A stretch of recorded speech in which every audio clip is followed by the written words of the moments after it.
Hello, dear learners. I hope you all are doing well. I am here with the another video lecture on this previous year questions of GATE. So, please do watch the full video and try to practice on those questions which I have included in this video.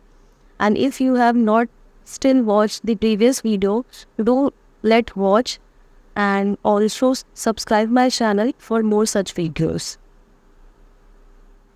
So let's start with the very first question, that is from immunology portion.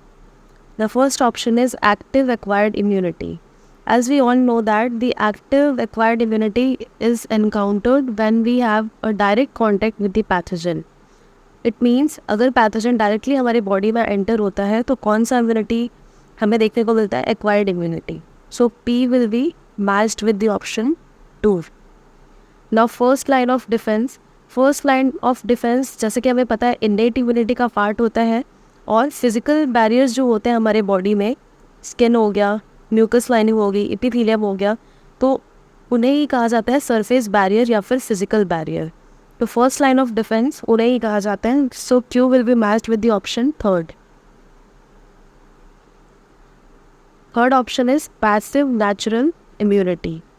Passive natural immunity means the immunity in the form of antibodies. So the third option will be matched with the column 2 fourth option. And then last option is second line of defense. Second line of defense किसे कहा जाता है? Complement proteins and interferons को कहा जाता है. यानी कि जब first line of defence fail हो जाता है पैथोजन को रोकने से या उसे प्रिवेंट करने से बॉडी में एंट्री के लिए, तब second line of defence active होता है, जिसे कहते हैं कॉम्प्लीमेंट प्रोटीन, यानी कॉम्प्लीमेंटेशन सिस्टम एक्टिव होता है और उसे कहते हैं second line of defence. So S will be matched with the option 1 of column 2.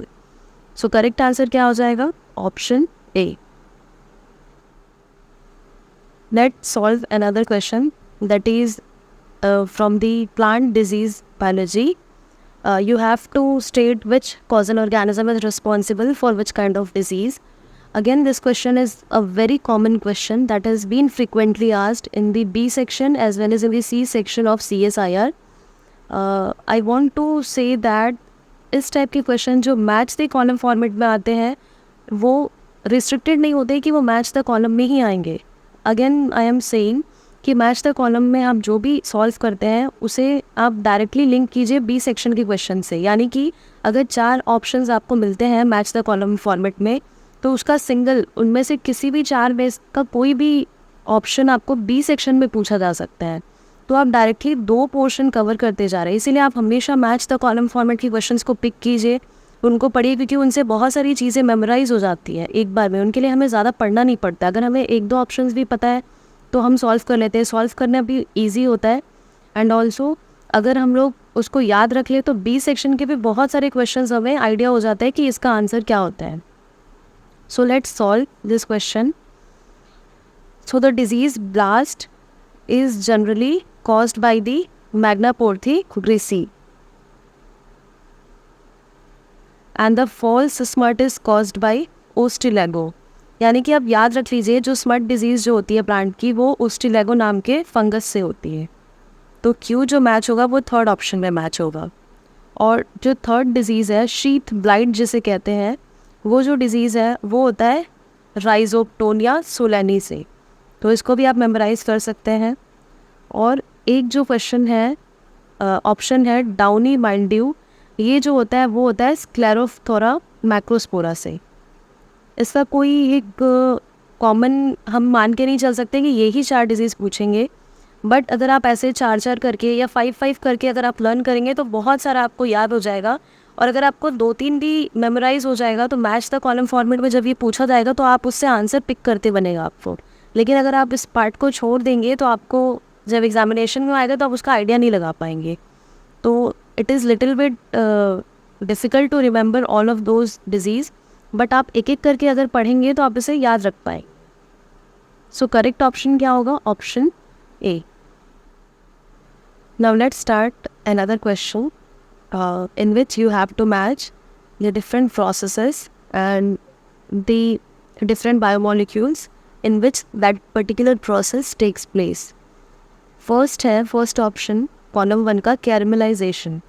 तो हम जैसे कि जानते हैं कॉमन टर्म है कैरमलाइजेशन। कैरमलाइजेशन जो होता है वो शुगर्स में देखा जाता है, यानी कैरमलाइजेशन एक प्रोसेस है, कुकिंग स्लो कुकिंग प्रोसेस है, जिसमें क्या होता है शुगर को हम क्या करते हैं, it is cooked over low heat, और लो हीट में कुक करने की वजह से क्या होता है उसके appearance as well as flavour दोनों में ही चेंजेस आते हैं। और जो सेकंड है डीनेचुरेशन। डीनेचुरेशन किसका होता है, जनरली प्रोटीन्स का होता है, यानी कि एंजाइम क्या है, एक प्रोटीन है। तो denaturation is related to somehow enzyme, यानी कि हायर टेम्परेचर पे in the presence of inhibitors enzyme जो होता है वो उनका जो सेकेंडरी स्ट्रक्चर होता है वो डिस्ट्रॉय हो जाता है। सेकेंडरी स्ट्रक्चर जो होता है उसमें हाइड्रोजन बॉन्ड्स वो सारे डिस्ट्रॉय हो जाते हैं। और जो थर्ड है ऑक्सीडेशन। ऑक्सीडेशन हमने जनरली देखा है लिपिड्स का होता है, तो आर का जो सही आंसर होगा वो होगा लिपिड। लास्ट जो ऑप्शन बचता है ब्लीचिंग, उसका तो हमें ऑप्शन मिल ही गया है, लेकिन फिर भी उसको डिस्कस कर लेते हैं कि ब्लीचिंग जो है वो रिलेटेड है पिगमेंट से, यानी कि एक प्रोसेस होता है जिसे कहते हैं पिगमेंट ब्लीचिंग। पिगमेंट ब्लीचिंग में क्या होता है कि जब भी किसी फोटो पिगमेंट पे लाइट पड़ती है, यानी कि फोटॉन्स पड़ते हैं उस पर, वो एब्जॉर्ब करते हैं फोटॉन्स को, तो उसके कलर में चेंजेस आते हैं, तो इसी को कहते हैं ब्लीचिंग। तो उसका करेक्ट ऑप्शन कौन सा हो जाएगा, first option. Now let's solve another question that is from biochemistry portion. इस क्वेश्चन में ये पूछा गया है कि किसी भी पर्टिकुलर एंजाइम के लिए कोफैक्टर्स कौन कौन से होते हैं। तो ये क्वेश्चन बहुत ही कॉमन है जो हमेशा बायोकेमिस्ट्री में पूछा जाता है, और आपको अगर ये मैथ्स द कॉलम फॉर्मेट में ना भी मिले तो it will be asked in the form of simple single line sentence form, जहाँ पे किसी भी एक पर्टिकुलर एंजाइम का नाम दिया जाएगा और पूछा जाएगा कि इसका कोफैक्टर कौन सा है। So let's solve this question. As you all are aware, the dinitrogenase enzyme. Dinitrogenase enzyme जो है उसका कोफैक्टर जो होता है वो हमेशा मोलिब्डेनम होता है। तो T will be matched with option 1. Copper जो है वो बहुत ही कॉमनली हम जानते हैं कि साइटोक्रोम ऑक्सीडेज का कोफैक्टर है। सिलेनियम जो है वो होता है ग्लूटाथायोन परऑक्सीडेज का। निकल जो है वो बहुत ही इम्पॉर्टेंट है, पूछा जाता है हमेशा, क्योंकि कॉपर और मोलिब्डेनम जो है वो जनरली हमें हमेशा मेमोराइज होता है, लेकिन निकल हम भूल जाते हैं। तो जो निकल होता है वो यूरिएज का कोफैक्टर होता है, और पोटेशियम जो होता है वो पायरुवेट काइनेज का फैक्टर होता है।